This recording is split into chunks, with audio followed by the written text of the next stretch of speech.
সবাই তো বলছেন 2026-এ কী হবে। বহু লোকে বহু মন্তব্য করছেন, টিভিতে দেখছি, পেপারে দেখছি, অনেকে ইউটিউব বানাচ্ছেন। কি হবে? সবাই বলছে যে বিজেপির একটা আসার চান্স আছে। কতটা আছে সেটার উপর আজকে একটু আলোচনা করব। আমি সুকুমার দেবনাথ, আমার ইউটিউবে আপনারা একটু নজর রাখবেন এবং শেষ পর্যন্ত দেখার চেষ্টা করবেন। ধরে রাখুন, আমরা যদি 2011 অ্যাসেম্বলি অর্থাৎ 2009-এর যে হয়েছিল, আপনার লোকসভা নির্বাচন হয়েছিল, তাতে কংগ্রেস এবং তৃণমূল মিলিয়ে 26টা পেয়েছিল, আপনারা জানেন। হ্যাঁ, আর 16টা পেয়েছিল বামফ্রন্ট। ঠিক তারপরেই 2011-তে মমতা এসে গেলেন। মমতা অ্যাসেম্বলিতে কত পেলেন? 184টা সিট পেলেন। ভোট পার্সেন্টেজ কত ছিল? 38.93, মানে ধরে নিলাম 39%। বিজেপি কোনো আসন পায়নি, কিন্তু ভোট পেয়েছিল 4% তারা। এইবার 2014 লোকসভাটা দেখুন। 2014 লোকসভায় টিএমসি পেল 34টা সিট, 42টার মধ্যে 34টা সিট। তাহলে ভোটের পার্সেন্টেজ হলো 39% আর কি।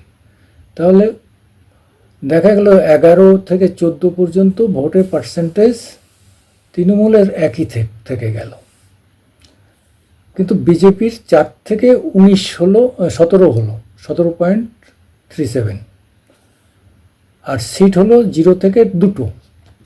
14তে সিট হলো বিজেপির 0 থেকে 2, এবং ভোট পার্সেন্টেজ 4 থেকে হলো 17, মানে 13% ভোট বেড়ে গেল মাত্র 3 বছরে। এবার 2016-তে আবার অ্যাসেম্বলি ভোট হলো। টিএমসি পেল 211টা, ভোট পার্সেন্টেজ 44.91, মানে প্রায় 45% ভোট হু করে বেড়ে গেল। সবে এসছে মমতা, তখন মমতার খুব সুনাম চারিদিকে একদম। বিজেপি 3টে সিট পেল 2016-তে।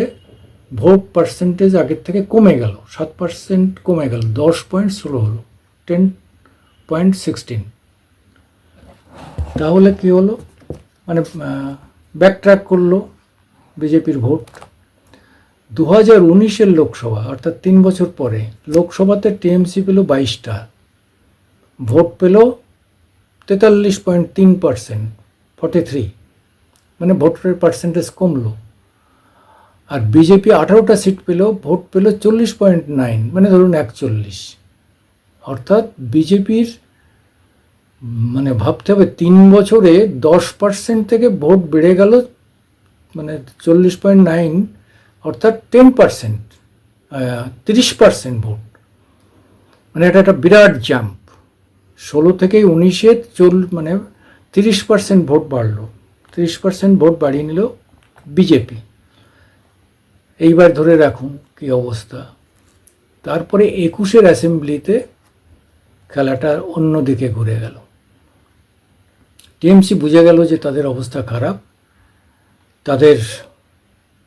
তারা পিকেকে নিয়ে আসলো, প্রশান্ত কুমারকে নিয়ে আসলো।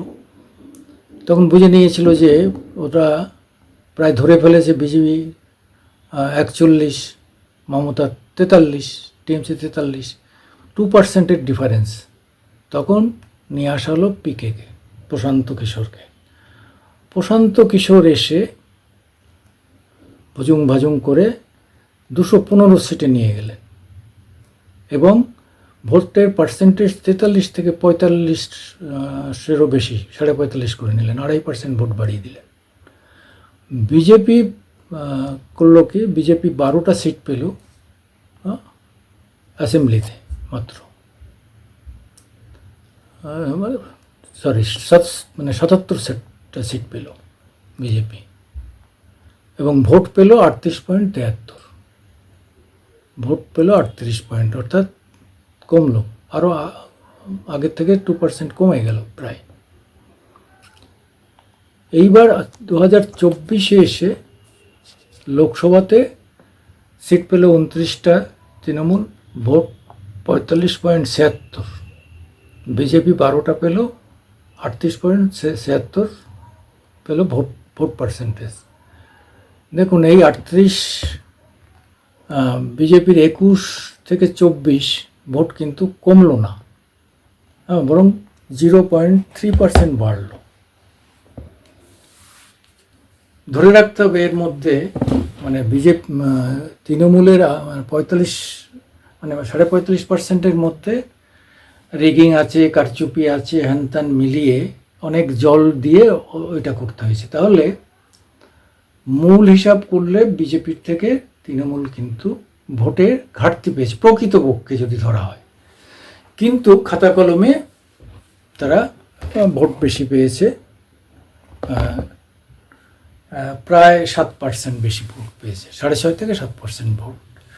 তো এই 7%টা যদি আমরা পুরো ধরে রাখি যে অনেকে ভোট দিতে দেয়নি, অনেক জায়গায় ছাপ্পা ভোট হয়েছে, অনেক জায়গায় এসে রিগিং হয়েছে, কাউন্টিংয়ে অনেক রকম নম্বরই হয়েছে, তাতে যদি আমরা ধরি তাতে হিসাবে দেখা যাচ্ছে কিন্তু বিজেপি মানে জনগণের সমর্থনে তৃণমূলের থেকে বেটার পজিশনে আছে, খাতা কলমেই বেটার পজিশনে, এটা প্রমাণ করা যাচ্ছে। তাহলে 2026-এ কী হবে? লোকসভার ভোটের জন্যে যদি মমতার টিম এত ঝাঁপাতে পারে, এত রকম 1 নম্বরি 2 নম্বরি থেকে 10 নম্বরি পর্যন্ত করতে পারে, এত ছলাকলা করতে পারে, এত ফোর্স, এত করতে পারে, তাদের হাতে পুলিশ, কেন্দ্রীয় বাহিনীকে পুরো কবজা করে নিয়ে যা করেছে, তাহলে 2026-এ মমতা আরও এটা ডাবল ফোর্স করবে, ডাবল সব অ্যারেঞ্জমেন্ট করবে। একটা সময় মমতার টাকা ছিল না, কিন্তু এখন তো মমতার টাকার কাছে বিজেপি সব সব ছোট্ট হয়ে যাবে। তাহলে বিজেপিকে জনমত আছে, কিন্তু সেটাকে ভোটে কনভার্ট করতে হবে, মানে ভোটের পরিবেশ তৈরি করতে হবে। তাহলে তাদের কি দরকার? তাদের একজন টিএন সেশন দরকার। টিএন সেশনের কথা মনে আছে? টিএন সেশন যখন দায়িত্ব নিলেন জাতীয় নির্বাচন কমিশনের কমিশনার হিসাবে, তার আগে যারা কমিশনার হতেন তারা কংগ্রেসের লোকরা হতেন। কংগ্রেস ঠিক করতো কে হবে না হবে। যেমন ইদানিং শোনা যায় মানে মোদী সরকারও প্রায় তাই করছে। যাই হোক, আমি ওয়েস্ট বেঙ্গলের কথা বলছি। ওয়েস্ট বেঙ্গলে যদি টিএন সেশনের মতো কোনো কমিশনার আসে, নির্বাচন কমিশনার, তাহলেই একমাত্র সম্ভব, আমি দায়িত্ব নিয়ে বলছি, যে এইরকম কোনো শক্ত সমর্থ লোক যদি আসে নির্বাচনে, তাহলেই সম্ভব। না হলে শিসকাদুনি কেঁদে কোনো লাভ হবে না, কিচ্ছু করতে পারবে না এই বিজেপি, কিচ্ছু করতে পারবে না। ও একসঙ্গে 2 কেন 3টে সভাপতি করে দিলেও, সুকান্ত, দিলীপ, শুভেন্দু 3জনকে পাঞ্চ করে 3জনকে সভাপতি করে দিলেও কিচ্ছু করতে পারবে না। এটা শুভেন্দু অন্তত ভালো জানেন, বাকিরা অতটা তৃণমূলকে চেনে না, শুভেন্দু চেনেন। শুভেন্দুকে এই জন্যেই কিন্তু যে যাই বলুক না কেন, মানে মমতা মুখে কি বলছেন জানি না, আমি অন্তত মমতার সম্পর্কে 14 বছর রিসার্চ করেছি, আমি অন্তত বলতে পারি যে মমতা একমাত্র যদি কাউকে ভয় পান সেটা হচ্ছে শুভেন্দু। ভয় শব্দটা না দিলেই ভালো, একমাত্র মানে যাকে কাউন্ট করেন, মানে ধর্তব্যের মধ্যে রাখেন, সে হচ্ছে শুভেন্দু। শুভেন্দুকে উনি পারচেস করার বহু চেষ্টা করেছেন, কিন্তু শুভেন্দু পারচেসড হননি। যেমন একটা সময় মমতাকেও জ্যোতি বসু থেকে বুদ্ধদেব মানে বাম ফ্রন্টের লোকেরা পারচেস করতে চেয়েছিল, যে গরিব ঘরের মেয়ে, কি চাও বলো, সব দেবো, কিন্তু পারচেস করতে পারেনি। ঠিক সেই জিনিস আজকে শুভেন্দুর হচ্ছে। কিন্তু শুভেন্দু জানে যে কি করতে হবে, কিন্তু শুভেন্দু জেনেও কিছু করতে পারছে না। কেন মমতার নেটওয়ার্ক এমনভাবে পুলিশ দিয়ে এমনভাবে করে ফেলেছে, তাতে সেই ফাঁক দিয়ে ঢোকা খুব কঠিন। ইভেন তাদের আন্ডারে যে সরকারি কর্মচারীরা এদের করেন, তারাও কোনোরূপ মমতার বাইরে বেরোতে পারছে না। সরকারি কর্মচারীরা কিছুটা এদিক ওদিক করলেও তাহলে একটা লাভ হয়, কিন্তু সেটাও না। ফলে সলিড আপনি ভিতরে যে একজনে দাঁড়িয়ে সাপ্পা মারছে, প্রতিরোধ করবে কে? প্রতিরোধ করার কেউ নেই। হচ্ছে জানেন, সে ওই ছদিন পরে বাড়ি যেয়ে একটা চিঠি লিখলো, এতে কিছু যায় আসে না। কাউন্টিংয়ে ঘাট ধরে সব লাত মেরে সব বের করে দিচ্ছে। কী হবে? এটা যেহেতু জানে, এটা আটকাবে কী করে? আটকানোর জন্য দরকার সেন্ট্রাল ফোর্স, কিন্তু যে সেন্ট্রাল ফোর্স আসছে তারা পারচেসড হয়ে যাচ্ছে, তাদের কিনে নিচ্ছে। এটা সবাই জানে। যখনই ভোটের দিন কোনো স্কুলে যে বুথে যাচ্ছে, আগের দিন রাতে সঙ্গে সঙ্গে সেখানেই পুরো তৃণমূলের টিম তাদের সেকে ধরছে। যাই হোক, তাদের দুঃসময় পাশে দাঁড়াচ্ছে। এই করে করে করে করে এখন দরকার এখানে হচ্ছে সব সাউথ ইন্ডিয়ান ফোর্স আনতে হবে।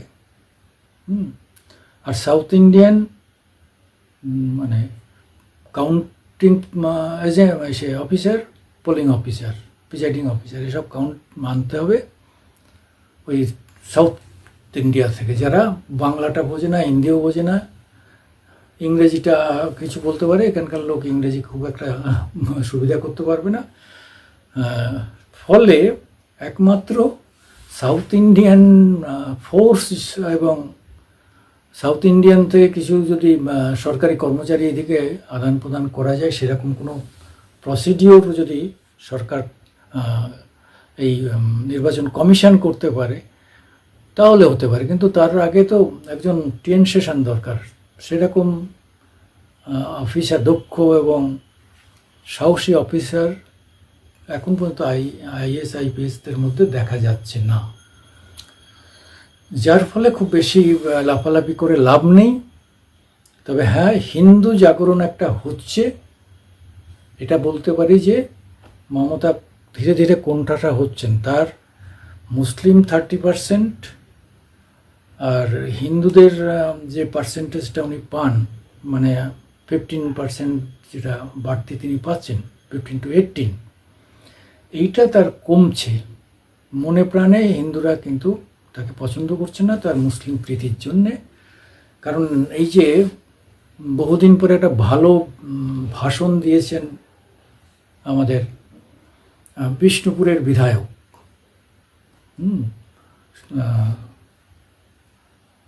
দারুণভাবে একদম খুলে দিয়েছে যে পূর্ব পাকিস্তান, বাংলাদেশের সঙ্গে আমাদের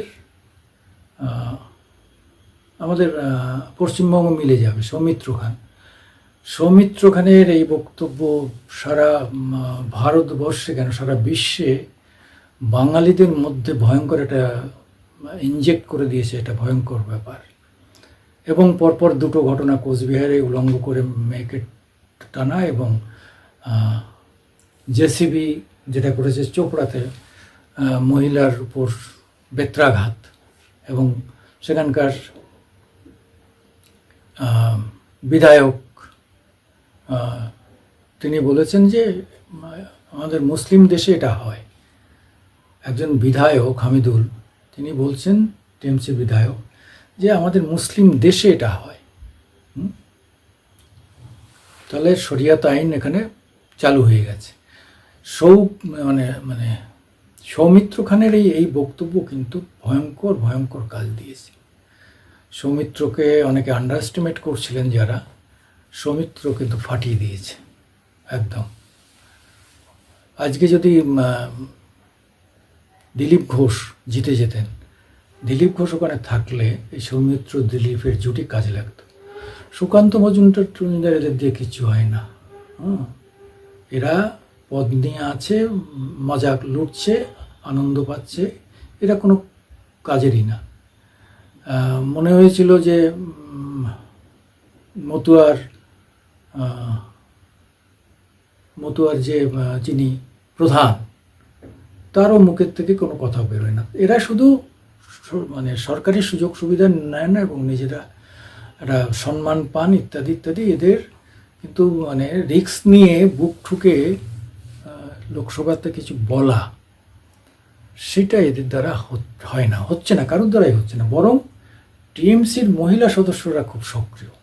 তারা ভালো বলছে মন্দ বলছে, লোকের নিন্দা করছে, সেটা প্রশ্ন করে তারা দে আর ফাইটিং।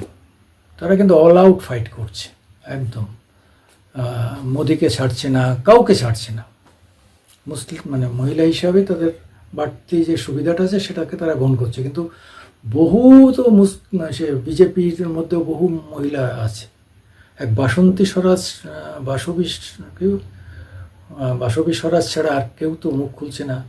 কঙ্গনা কিছুটা মুখ খুলেছে, কিন্তু এরা যৌথভাবে যে এই যে ওদের মহিলা ব্রিগেডের কাউন্টার করবে, সেই যে একটা যৌথ প্রক্রিয়া বা নিজেদের মধ্যে একটা গড়ে তোলার, সেইটা এদের নেই। কারণ এক একজন এক একটা স্টেটের, ফলে তাদের মধ্যে ভাষার প্রবলেম আছে, কালচারের প্রবলেম আছে, অনেক কিছু আছে।